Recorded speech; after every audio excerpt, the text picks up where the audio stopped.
আম্মা আম্মা আম্মা আমি সাহেব, আমি চলে আইছি, আর কোনো ভয় নাই আম্মা। আম্মা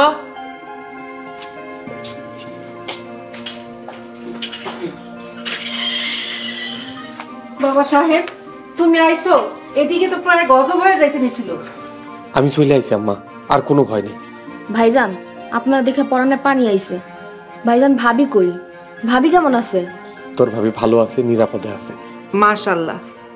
মসজিদ আইছিল আমার আঙ্গুল কাটতে, ওরা আমি কয়ে দিছি সাহেব বেজে নাইলে তোকে হাত পা কাটতে একবার টুকটা টুকটা করে রেখে দিব। আমি সবই শুনছি, আল্লাহর কাছে হাজার শুকরিয়া, কারো কোনো ক্ষতি হয় নাই। আমি চলে আইছি আম্মা, আর কোনো ভয় নাই। মসজিদে এই বাড়িতে আসার সাহস আর করবো না। সালমা, সবার খাওয়া দাওয়া হয়েছে? ভাইজান সবাই ভয়ে আতঙ্কে খাওয়া দাওয়ার কথা ভুলে গেছিলাম। বাড়িতে বাজার সদাই আছে? যা আছে ইনশাল্লাহ 3 দিন চলে যাইবে। আলহামদুলিল্লাহ। আলামিন, তুমি খুব ভয় পাইছো মনে হয়। ভাইজান আমি জামাই মানুষ, শত্রু মিত্র চিনি না, তাই বুঝে উঠতে পারিনি। তাই এবার বুঝতে পারছি কে আমাকে শত্রু আর কে আমাকে লোক। এবার খালি একবার আসতে দেন, দেখবেন একটারও জান নিয়ে ফিরতে দিব না। থাক, তোমার আর মারামারিতে কোনো কাম নেই। যে যার ঘরে যাও। আম্মা আপনি ঘরে যান, কোনো কিছু লাগলে সালমারে কইেন। বাবা সাহেব তুমি যাও, গা গোসল দিয়ে নামাজ পড়ো, তারপর সবাই একলাগে খামু। আমিও রান্না করে গেলাম। চল আমিও তোমার সাথে আসছি। জামাই বাবাজি যাও, তুমি ঘরে গিয়ে বসো, আমি দেখি ওরা কি করতেছে। জি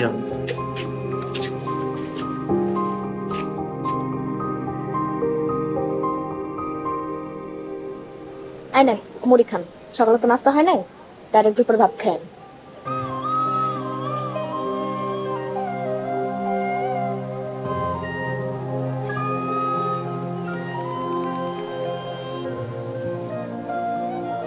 কি হইল?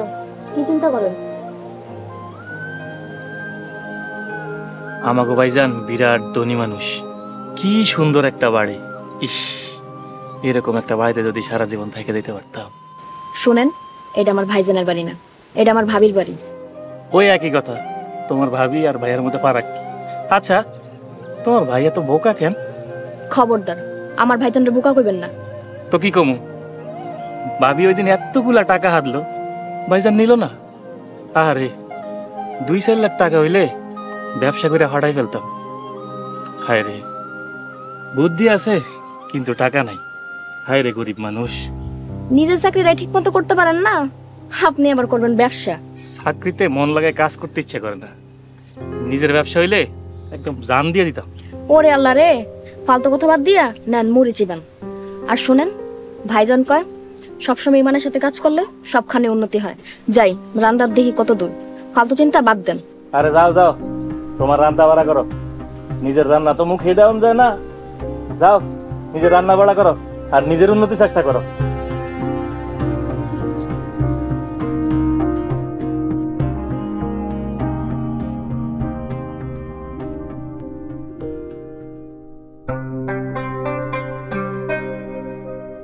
আসসালামু আলাইকুম খালাম্মা। ওয়ালাইকুম আসসালাম। মাগো, তোমার কি চা বিস্কুট কিছু দিমু? দুপুরে রান্না হইতে কিন্তু একটু দেরি হইব। একলা একলা তো এত কুলায় উঠতে পারি না, শরীরটাও কয়েকদিন ধরে ভালো না।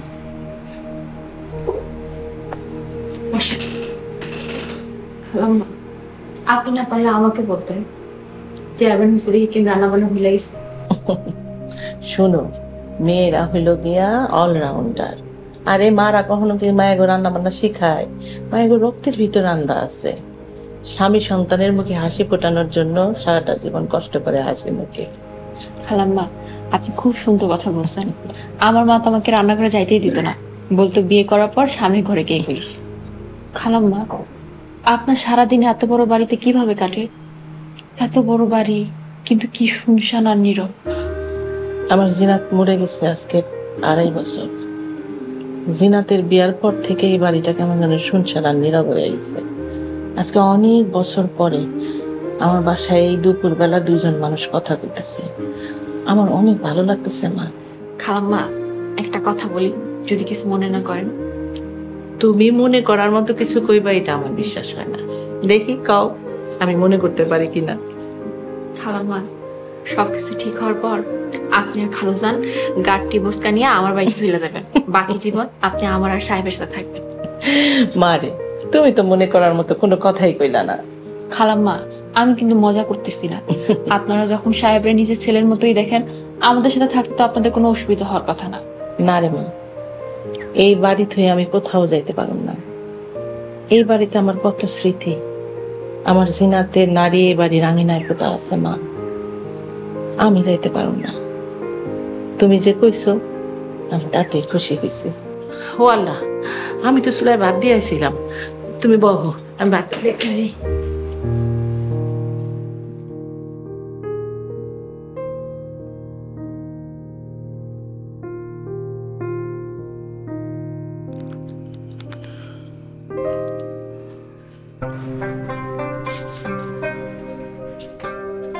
হ্যালো সালমা, কেমন আছো? আসসালামু আলাইকুম। আলহামদুলিল্লাহ, আমি ভালো আছি। আপনি কেমন আছেন? ওয়ালাইকুম আসসালাম। আল্লাহর রহমতে আমি এখনো ভালো আছি। আমার আপনি নিয়ে খুব টেনশন হয়। আপনি ঠিক মতো খাওয়া দাওয়া করেন, নিজের শরীরের যত্ন নেন।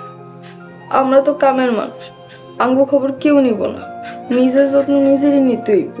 কেরা কইছে আমার খোঁজ খবর নেওয়ার কেউ নাই? এই যে আমি তোমার খোঁজ খবর নিতেছি, তুমি আমার খোঁজ খবর নিতেছো, যথেষ্ট না? হয়েছে, এখন আর জ্ঞান দিতে হইব না। আমি আপনার একটা কথা বলবো, আপনার রাগ কইরেন না। কও।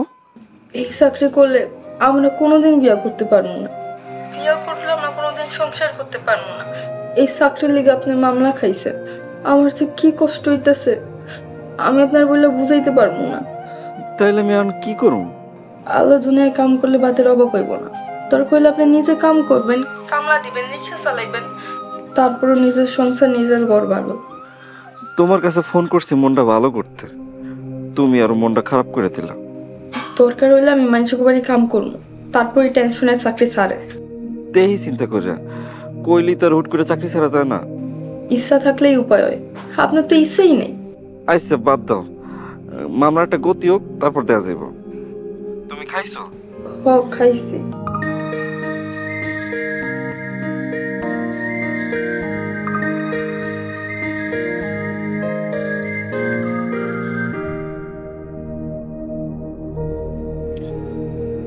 ইয়া মাবুদ, এই বিপদ থেকে আমার রক্ষা পাওয়ার উপায় বইলা দাও।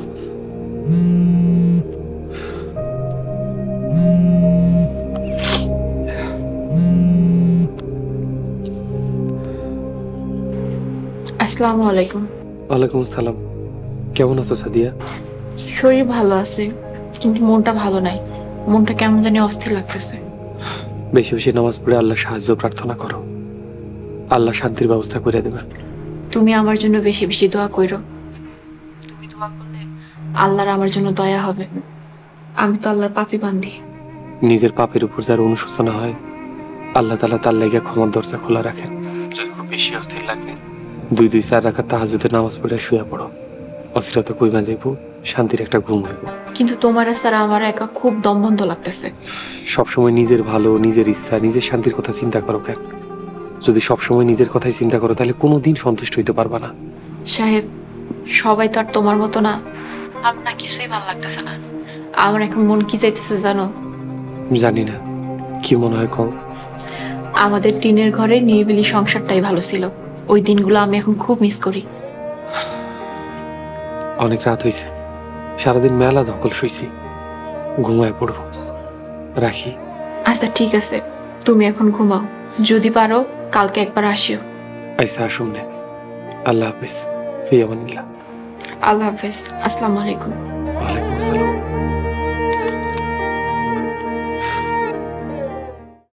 দেশ জুড়ে যে কোনো নম্বরে সর্বনিম্ন ক্যাশ আউট চার্জ শুধু নগদে।